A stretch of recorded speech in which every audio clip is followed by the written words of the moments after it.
Ye Tian awoke in a cluttered room, his head pounding with pain. As clarity returned, he realized he had crossed over into another life, inhabiting a body with his own name, yet belonging to a young man from a century later.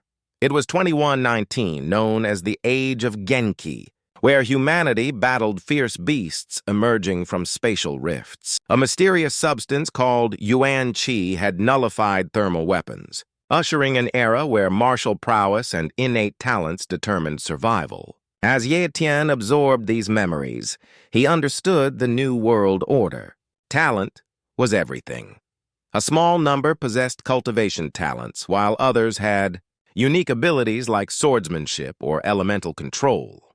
Human enclaves had shrunk. With a bitter smile, Ye Tian considered his fate in this formidable world. Awakened talents could be both a blessing and a curse, often causing death, if the body was unprepared. He realized his previous self had died from an overwhelming, unexplained talent, leaving him with a new chance. In a 15-year-old body, the ideal age for cultivation. However, hope turned to despair when Ye Tian recalled the body's talent. Weak and nearly useless. In this era, cultivating was almost futile, with such a limitation offering little hope of achieving even the status of a martial artist. "If only my talent could change," he lamented. A knock interrupted his thoughts, and his sister, Ye Yu, peeked in, asking about his talent.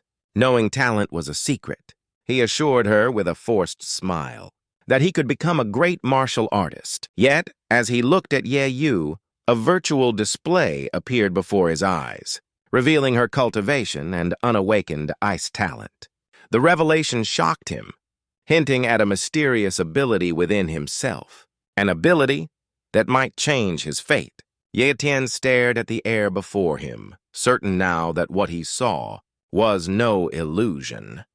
Data flickered in his vision, confirming the reality of the strange talent within him.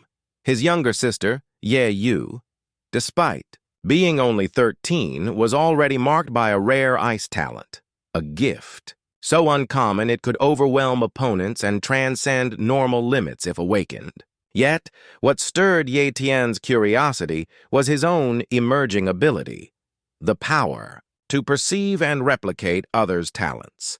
Testing his skill, Ye Tian noticed his sister's cultivational potential could be copied, though her dormant ice talent remained inaccessible. Frustrated by his weak talent, he realized that true progress would demand he borrow from a true prodigy. In the stark reality of their world, his parents' deaths at the claws of beasts had left him and Ye Yu alone. At 15, Ye Tian had aged out of the subsidies granted to orphans of martial artists. This made survival without further resources daunting. The Linhai base, where they lived, housed 300,000 people. Yet only a select few were martial artists, the elite who enjoyed privileges. Determined not to work menial jobs, Ye Tian decided to pursue the path of a warrior, the only viable option for a better life.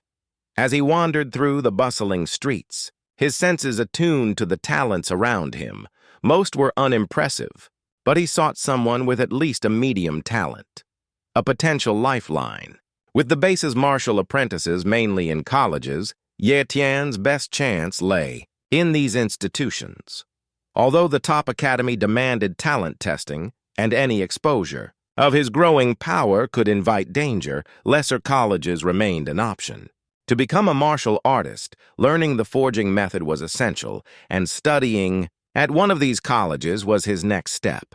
He moved through Linhai, driven by the knowledge that his future depended on uncovering and seizing a worthy talent. At the 5th Academy, known as the No. 3 Martial Arts Training Ground, a middle-aged instructor addressed a room full of hopeful students. To become a martial artist, you need talent. Most of you will not succeed, but those who do will find greater prospects than ordinary people.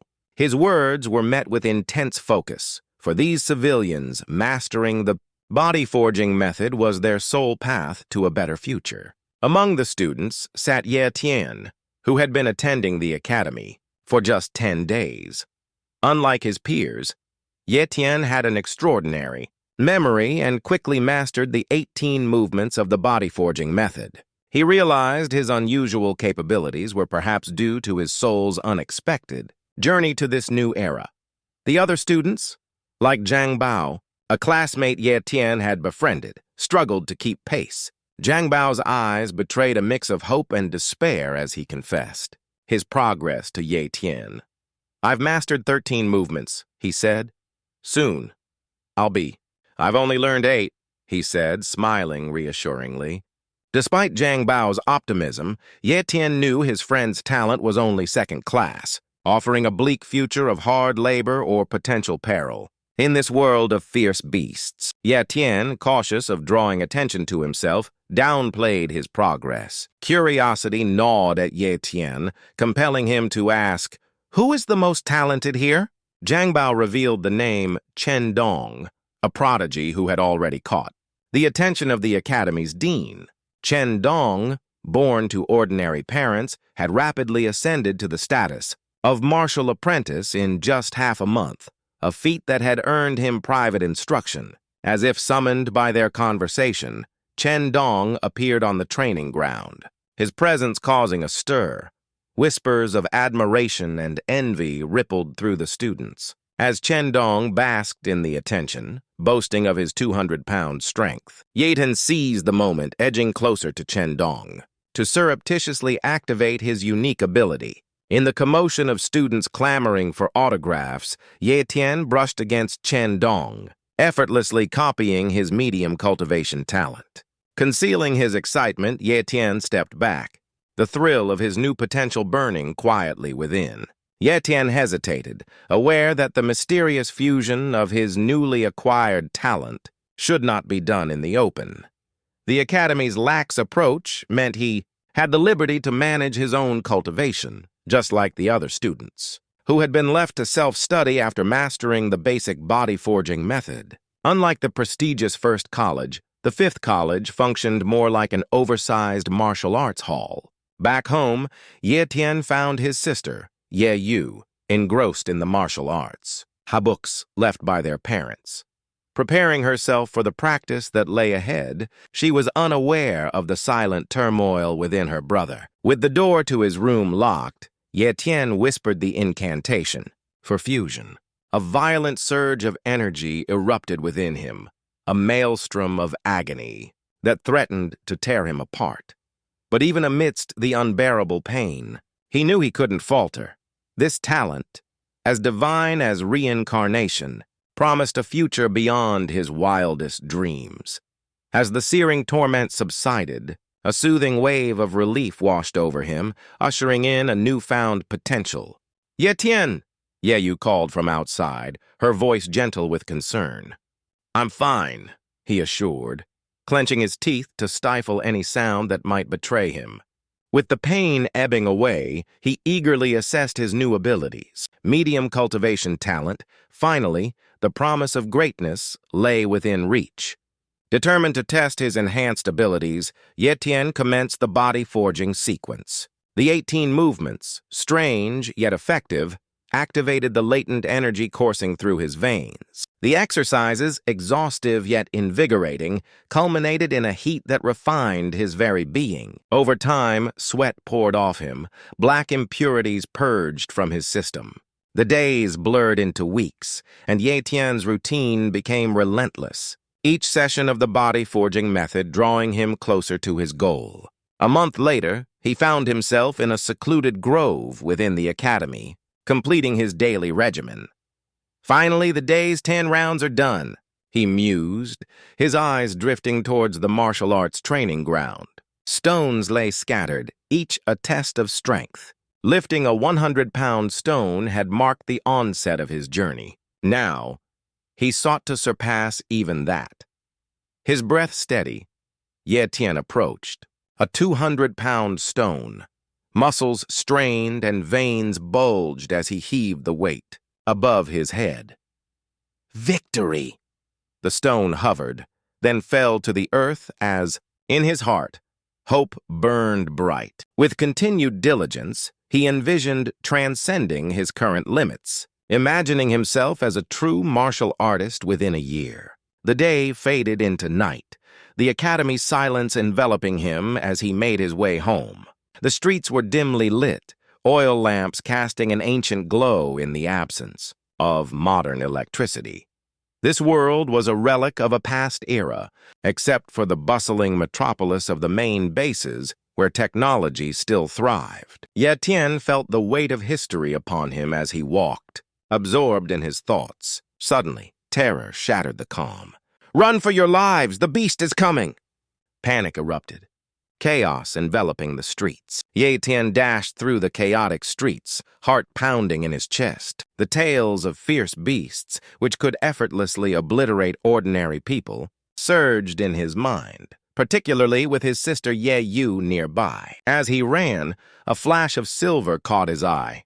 The infamous silver shadow, tearing through the crowd with lethal speed. Panicked cries filled the air, but Ye Tian focused on evasion. Fighting the beast was not an option. Survival meant escape. But his flight proved futile as the beast sped relentlessly toward his path. Not with intent, but with indifference to anything in its way. But his flight proved futile as the beast sped relentlessly toward his path. A commanding voice cut through the pandemonium. "Evil creature! You dare slaughter within our walls?" It was Captain Windwolf and his renowned hunting squad, renowned warriors of their domain. They encircled the beast with calculated precision. "Stand back! This beast is cunning!" Captain Windwolf commanded the onlookers. Ye Tian retreated with the others but lingered nearby, compelled by a blend of dread and fascination. The battle erupted with dazzling ferocity.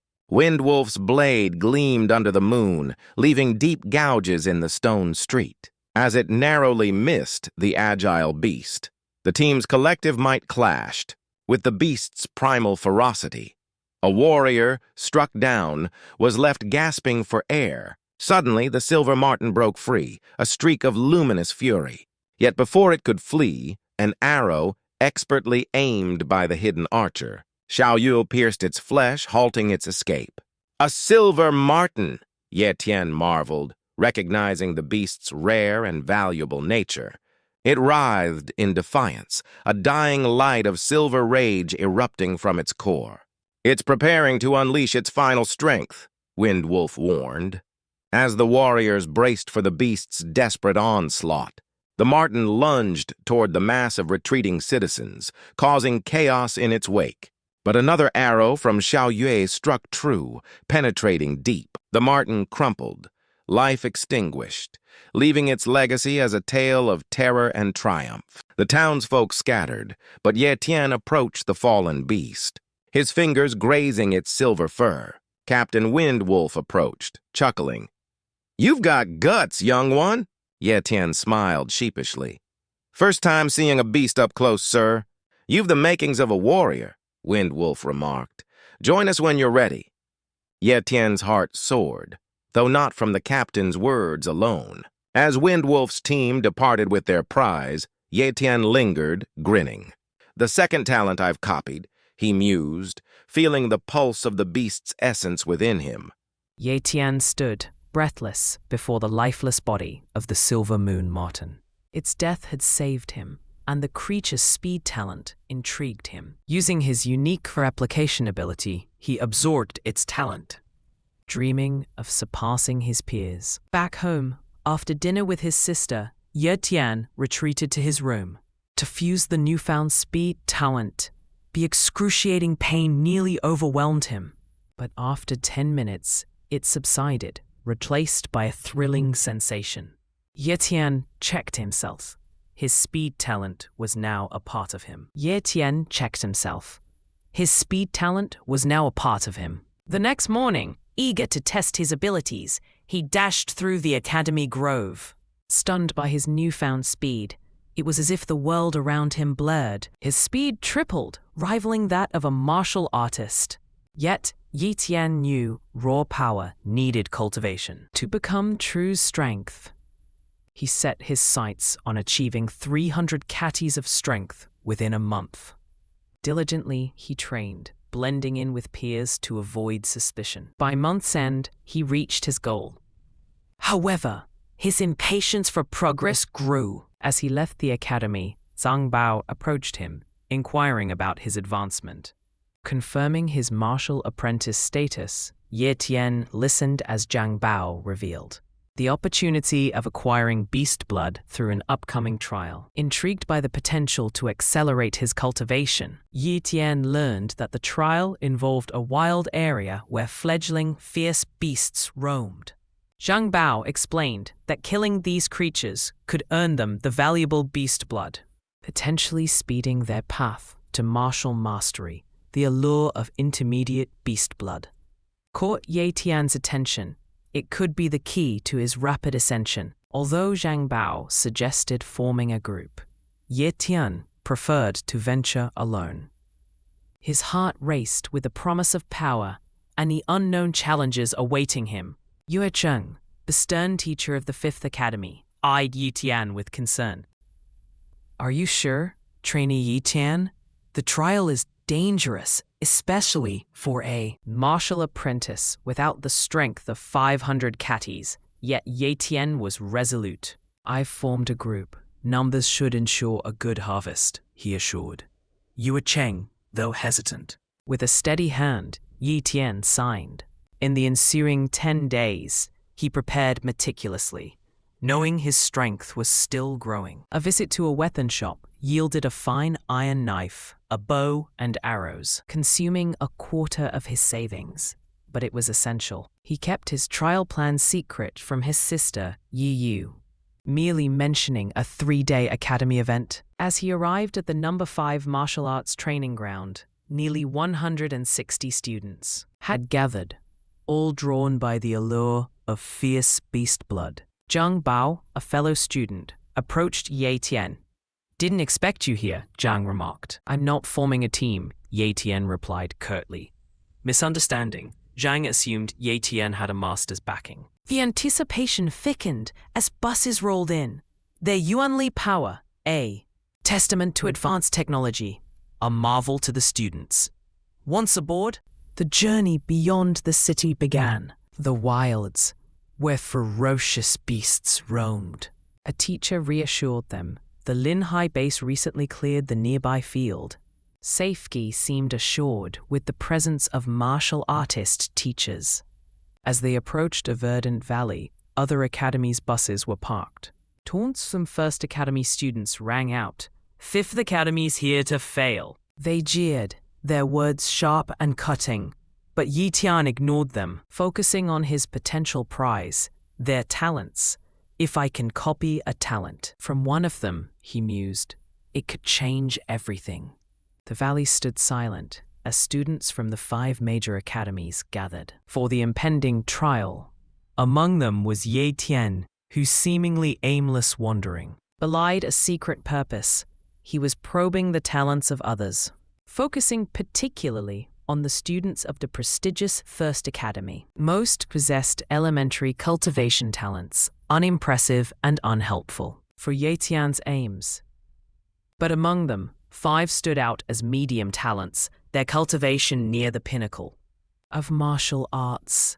Disappointed at the lack of exceptional talents to copy, Ye Tian's attention was caught by a bold challenge. A student from the 2nd Academy, a young man named Li Yunxing, with a knife on his back, stepped forward to confront Mo Xiaobei of the 1st Academy. Li Yunxing, known as the foremost sword genius of the 2nd Academy, faced ridicule from Mo Xiaobei for his comparatively meager strength.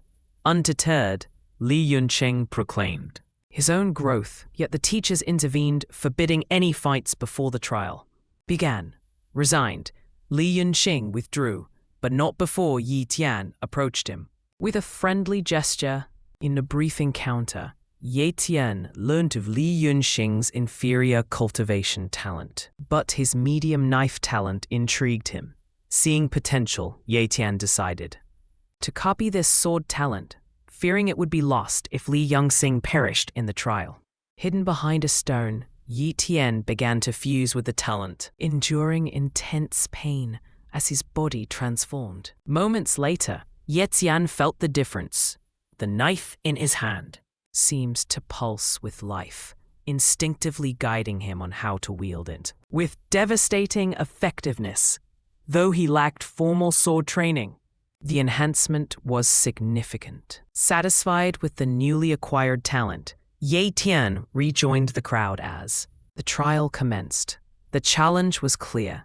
Gather designated parts from beasts within a vast trial field for points over 3 days, with the top prizes offering valuable beast blood and cash. Back in the main gathering area, now bustling with activity, students entered the trial grounds in succession, disappearing into the dense wilderness. Alone in the unfamiliar terrain, Ye Tian soon encountered his first beast. Ready to test his newfound skills, Ye Tian stood silently before the giant serpent, its 2-meter body coiled ominously. Only a short distance away, with a swift flash of his knife, the serpent's body stiffened and collapsed, lifeless. He had severed it precisely. At its vulnerability, too weak, he muttered, extracting the snake's eyes. As twilight fell, Ye Tian reviewed his spoils, a meager collection worth 23 points. Night in the wilds held peril, but Ye Tian's keen senses and speed ensured his safety. As dawn broke, he moved deeper into the wild. Suddenly, cries for help pierced the stillness. Someone had encountered wolves. Drawn by the potential reward, Ye Tian rushed toward the cries, arriving to see a pack of toothed wolves surrounding several students. Without hesitation, Ye Tian nocked an arrow and released it, wounding a wolf. The pack turned its ire on him. Despite Zhang Bao's warning to flee, Ye Tian was determined. Holding back his true power, he danced around the wolves, his blade finding vital spots with surgical precision.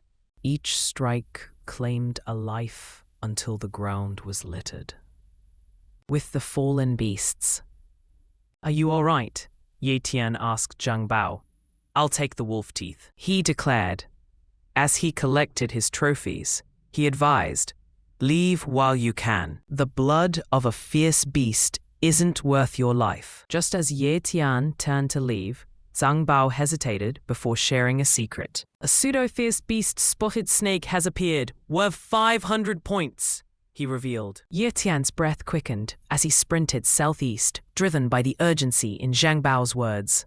A spotted snake, enormous and lethal, had been sighted, its defeat tantalizingly close. Zhang Bao, aware of Ye Tian's potential, felt a pang of envy. Knowing his own second-class talent condemned him to a lesser fate. Ye Tian paused momentarily to stash his burdensome supplies, hiding them beneath the earth. Free from their weight, he dashed towards the battle's roar. As he arrived, his heart sank. The snake was not merely 10 meters, but 12, a genuine fierce beast. Warriors surrounded it, each eager for the blood that promised power. Warriors surrounded it, each eager for the blood that promised power. Injuries marred both sides. The slaughtered snake lashed out, scattering its attackers, with a powerful sweep of its tail before fleeing into the dense foliage. Ye Tian, sensing opportunity, followed with stealth and determination. The chase led him to a darkened cave, where the serpent, mortally wounded, sought refuge. Its scales gleamed dully in the dim light as it dragged itself further in. Ye Tian hesitated at the threshold, aware of the risks, yet driven by ambition and the promise of reward. Inside, the air was cool and oppressive, his heart thundering in his chest, until he reached the beast. Its breath was labored, its strength depleted. In a swift, calculated move, Ye Tian drew his iron blade and struck. The beast, though formidable, succumbed to its injuries and his precise attack. Triumphant, Ye Tian worked quickly, collecting the precious blood from the creature's heart into a kettle.